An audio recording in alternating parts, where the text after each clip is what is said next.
Lekin mana bugun hurmatli murabbiylar, hurmatli ustozlar, farzandlarimiz, bitiruvchilarimiz, hammalar xush kelibsizlar. Bugungi ayyomimizga qutlug' bo'lsin. Hammalarga bugungi ayyom shu tadbirni uyushtirgan maktab rahbariyatiga o'z minnatdorchiligimni bildiraman. Shu fursatdan foydalanib, mening farzandim Karima Muhammad Fazil juda hayajonlangan to'g'risi.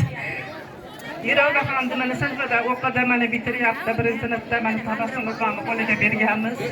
Baraka topsin. Tabassum opamiz qo'liga ruchkalarni berib boringlarga shukur. Juda hayajonlanyapman.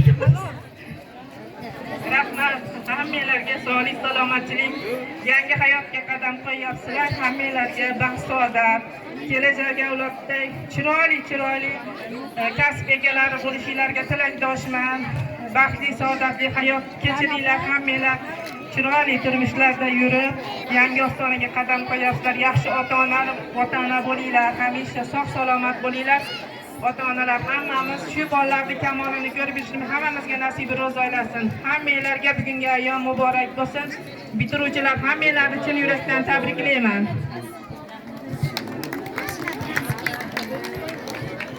Assalomu alaykum, hurmatli ustozlar, hurmatli bitiruvchilar, ota-onalar.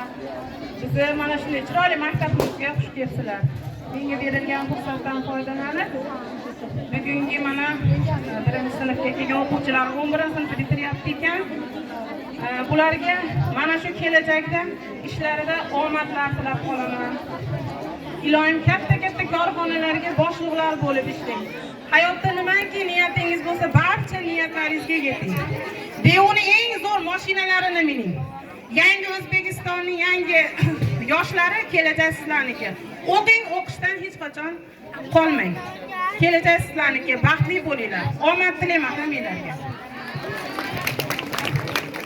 Assalomu alaykum aziz ustozlar, hurmatli ustozlar hamda hurmatli ota-onalar hamda o'quvchilar. Bugun butun jiyanim 11-sinfni bitiryapti. Bilaman. Ustozlar, avvalo ustozlarga juda katta rahmat aytaman. Barcha farzandlarimizni qo'lidan ushlab, A harfini o'rgatib, 1 dan 100 gacha sanashni o'rgatib, oqilona tarbiya berganlaringiz uchun ustozlar, sizlarga minnatdormiz. Kelajakda shu farzandlarimiz uzoq umr ko'rib, ushalmagan orzulari hamda eng kelajakda dunyodagi kattadan katta muvaffaqiyatlarga, o'qishlarga, intilishlarga, kattadan katta prezident, hokim bo'lib yetish vrachlar yetishiga tilakdoshman. Hurmatli ustozlar, kattadan katta rahmatlar aytamiz. Hamisha sizlarga omadlar yor bo'lsin. Hurmatli o'quvchilar, charchamanglar. Olg'a qadamlar. Endigi navbatni maktab